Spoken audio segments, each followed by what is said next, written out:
Welcome to FoxNews.com Live on this Monday, November 21st. Let's get to the panel talking about the Super Committee. I want to introduce the panel. First, Ford O'Connell. He's the chairman of the Civic Forum PAC and co-founder, there you go, of the Project Virginia. He's coming to us from our D.C. bureau. Welcome, Ford.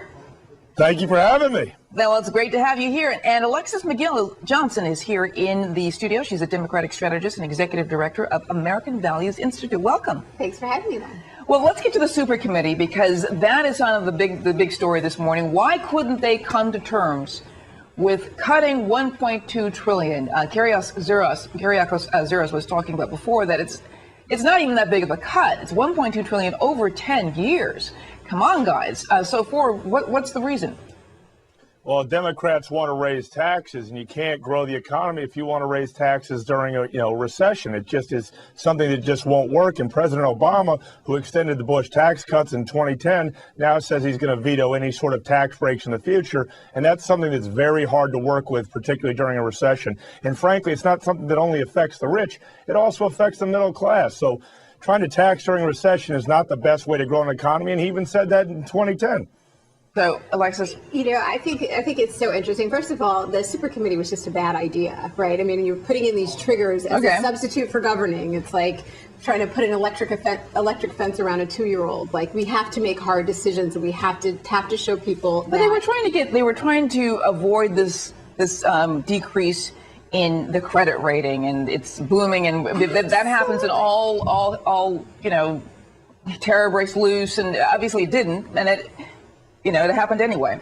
Well, but I think to Ford's point that the Super Committee really falling down has been around the Bush tax cuts, and the challenge around that is that we have this 1% that the Republican Party is so convinced that they have to protect at the expense of working and middle class people. And so I think that the challenge around that, I mean, we've seen what's happened with the Bush tax cuts. They have not led to any increase in job growth or rebuilding the middle class. And so I think it's time to accept the fact that they're failing. It's time for not only to increase revenue, but also to increase government spending so that we can get people back to work. Ford, I'm going to let you answer that, but first I want to get to Mike Emanuel, who is live from the Russell Rotunda, to talk about the and Ford, I'm going to keep my word, because I want you to answer to what Alexis said before we went to Mike Emanuel. So what is your take on that? Well, my take is simple. Unless we're going to reform entitlements or we're going to reform the tax code, this is pointless, because essentially raising taxes on the rich and the middle class is only going to get us back to where we were, because part of being a deficit reduction is controlling government spending. And right now, this does nothing to control government spending, particularly if we let the Bush tax cuts go, because at the end of the day, all you're doing is putting more revenue in there without fixing the problem. But, I want you to answer the part that Alexis was talking about, that the Bush tax cuts did nothing to stimulate the economy, did nothing to stimulate job growth. What do you say to that? That's false, because at the end of the day, the Bush tax cuts help small business owners, who are the driving engine of our economy. If we want to get out of a recession, we have to grow the economy, and that means helping small business owners put forth their business so they can hire more people. So basically, we're talking about the Super Committee. I mean, well, let's go on to the next point, because the idea is that the Super Committee is not going to be doing anything super over the next couple of days. let's just make sure we understand that. So basically, how do you spin it? I mean, Alexis, how do you say that we tried but we failed, but here's the silver lining? Well, I mean, again, I think that we have to, it opens up the debate again. It opens up the debate around who really bears responsibility for getting this government back to work. And it asks Congress, all of Congress, really, Democrats and Republicans, to make some very difficult decisions. So I think it's a failed experiment on both sides. We tried a bipartisan compromise, and bipartisanship will not work if Republicans are not willing to come to the table around, I mean, we offered $3 in spending cuts for every dollar in increased revenue. And so if you're going to be so rigid around tax increase, there is no opportunity for us to actually get Americans back to work, which is what we need to do. But, Alexis, I've got to ask you, though, too, is blaming the Republicans actually going to be conducive to actually getting them to come to the table. He's like, if the Republicans could come to the table, we could get this solved. It's like, well, and the Republicans are saying, well, if the Democrats could, come up with some decent ideas, we could get this solved. So we're really not moving anywhere forward, right? No, But this rhetoric. We are absolutely not moving anywhere forward. And I think it's unfortunate, but I think that's the reality of the situation. I think on our side, we really feel strongly that the Republicans have basically decided that they would rather hang this economy and 14 million unemployed people on the president as opposed to governing and trying to make hard choices. And that's just the reality. Ford, the idea that the Democrats are blaming the Bush tax cuts, kind of stuck on that point. And let's just put out the scenario, would the GOP at any level decide to loosen those tax cuts a bit? I mean, is there any wiggle room, or is it all or nothing? Right now it's all or nothing because I think the Democrats haven't been good faith brokers. They still have yet to explain how raising taxes is going to boost the economy and promote growth. It still isn't there. And what else kills me is, yes, Congress is going to shoulder the blame, and probably the Republican Party, because 80% of Americans get most of their media, if you will, from the mainstream media, and the mainstream media is going to shoulder it on the Republicans. That said, President Obama came out once the super committee was formed and said, I'm going to veto any sort of tax breaks, period. That tells me right there that it's not just Congress that's to blame here, it's the White House, because the White House has shown a lack of leadership, but they've drawn a hard line in the sand. And it's up to Republicans to explain that not only are Democrats not being good, acting in good faith, the issue here is the president is stoking the progressive embers and is drawing a hard line in the sand, so it's very hard to work around that. Are you irritated that President Obama is not here in the White House while this is going on instead of out of the country? Is that an issue, or is it not an issue at all? If he wants to win re-election, this is a great time for him to show leadership and actually bring Congress together. Let's be honest, nobody likes Congress, okay? The rating is somewhere between 9 and 13%. So if the president really wanted to win re-election today, he'd get right in there, show the type of leadership we need, and put America back on the right track. But instead, he's just decided to let Congress fight it out because he's going to run a negative campaign. And he's going to blame House Republicans, who ironically will not be running against the president in 2012. All right. Alexis, answer the idea that the President Obama is not showing any leadership. Now, how do you read him not being here as this super committee deadline is just looming? I mean, it's hours away. Basically, it's tomorrow because they have to come up with something in order to get to the budget office so that Congress can actually vote on it Wednesday. Well, I mean, wasn't it your speaker, Ford, Speaker Boehner, who said to the president himself, you should stay out of this during the debt ceiling conversation. You are the one, Congress is the one who writes the laws and you passes the laws. And well, he didn't say get out of the country. Well, I mean, we have business around the world. I mean, we can't ignore our responsibilities. We have multiple fronts on which to be working. You don't think it shows a lack of leadership, though? No, not at all. Not at all. It absolutely does. Since when has President Obama listened to Speaker Boehner? Let's be honest here, okay? If the president wants to win re-election, this is the time to step forward and show leadership.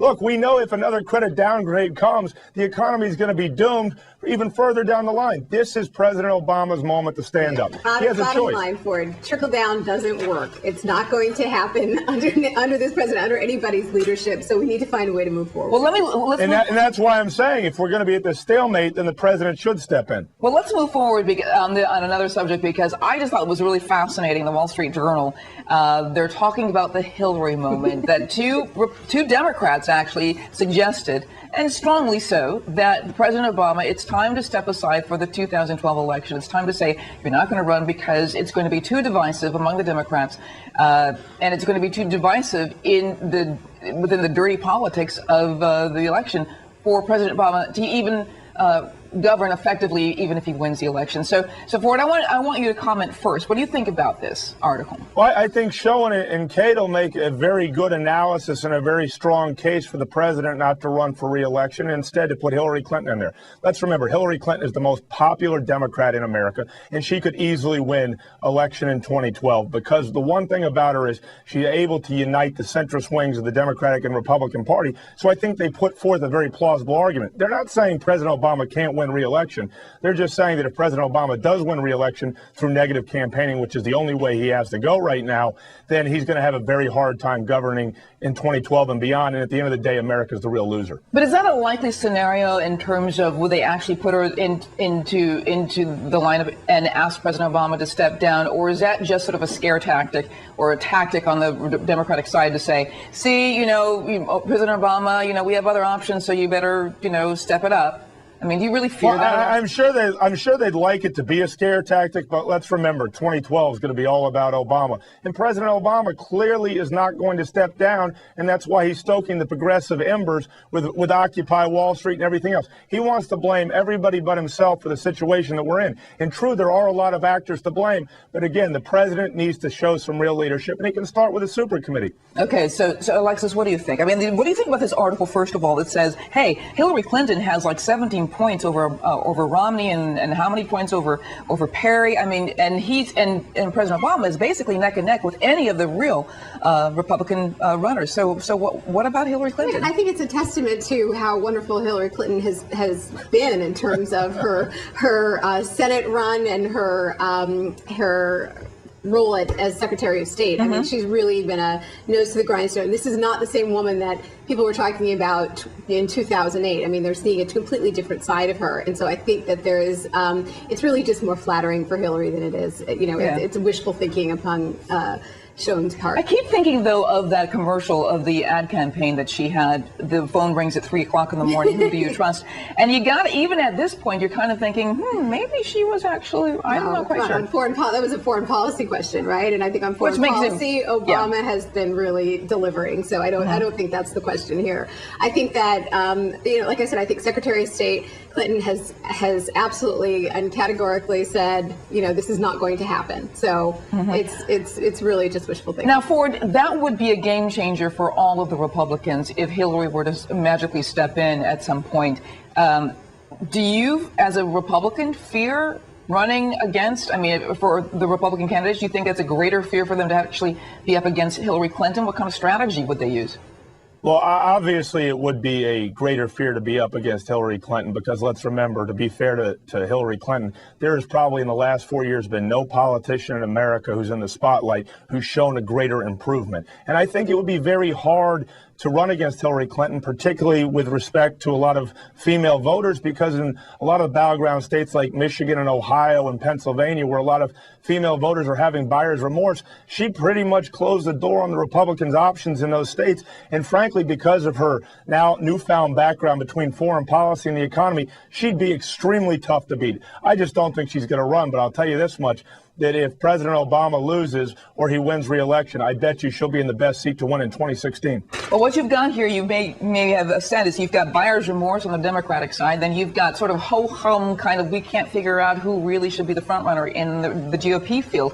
There's another Wall Street article talking about how the Iowa voters really are not satisfied with any of the candidates on the Republican side to decide exactly which one is going to be the front runner. I mean, this is really, it brings up the notion of, are we, it's Snow White and the Seven Dwarfs or something. I don't know. Anyway, but I'm just saying is that we've got Mitt Romney's faith. We've got Ron Paul's policies on Iran. You've got Newt Gingrich's admitted adultery. All of these issues are not sitting well with Republican voters in Iowa. And each one has something that it's going to be hard to overcome. Ford, what do you think about that? Let me say this. Iowa is certainly a wide open affair, okay? But one thing we need to realize is that Iowans want a bold leader who's going to keep one eye on the economy and one eye on government reform. That makes it very tough for someone like Mitt Romney to sort of win in Iowa because of Romney Care. But don't be fooled. Mitt Romney wants to win Iowa, and Iowa in 2012 will very likely go to the Republicans. So as a Democrat, I wouldn't read too much into this.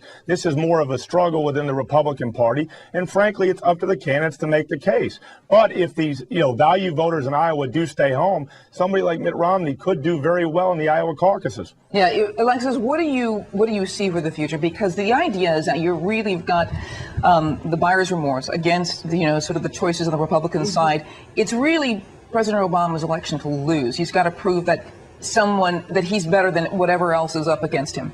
Well, I agree. I also think that the challenge, particularly for Iowa, I actually think it is indicative of where the race is going, because the fact that there's no energy, no intensity coming around any of the Republican candidates. And Obama has an intensity issue on his side, no question. But I do think that the elections are determined by who is going to really drive out their base and drive out their excited people, who's going to get other people to donate and volunteer and all those sorts of things. And we're 6 weeks out. We don't have a front runner. Building that kind of infrastructure to support that kind of work is really difficult. So I think it is a problem for the Republican field. I think the Republican field has been incredibly weak on this point. And, I think that it's going to be a really, really tough race for them just on those principles alone. Ford, I got to ask you, though, because I don't have to let you go in a minute, but why can't Mitt Romney hit it out of the park? I mean, honestly, he's spending a lot of money in New Hampshire right now. Just opened that office in Iowa after he said he wasn't going to go to Iowa after getting the beating he did in 2008, or 2000, it was 2008. So why can't he become the clear front runner for all of the Republican voters? Well, Mitt Romney can become the clear frontrunner, and it's up to him. What a lot of Republican voters, particularly social conservatives and Tea Party fiscal conservatives, just don't trust him. What Mitt Romney has is a strong stranglehold on establishment Republicans, and if he wants to get beyond that, he's going to have to appeal to social conservatives and Tea Party fiscal conservatives if he wants to win the nomination. By the way, Alexis, I always love when I get my inside baseball from Democrats on what's going on in the Republican Party. All right, Ford, I'm going to have to let you go, but Joe, any last thoughts on anything, but particularly because we're talking about the super committee today, what is in store for us today for the super committee? Unfortunately, and it's a shame to say this, I think the super committee is going to fail. And it's up to Republicans to really put forth some leadership, because the Obama White House has chosen not to. And if they can put forth the leadership to get this done and fix the economy, then we're going to have a new president in 2012. All right, thank you very much. Ford O'Connell, chairman of the Civic Forum PAC and co-founder of Project Virginia. Thank you very much for being here. Thank you for having me, Lauren. Always a pleasure, Alexis. Nice to see you, Ford. Okay.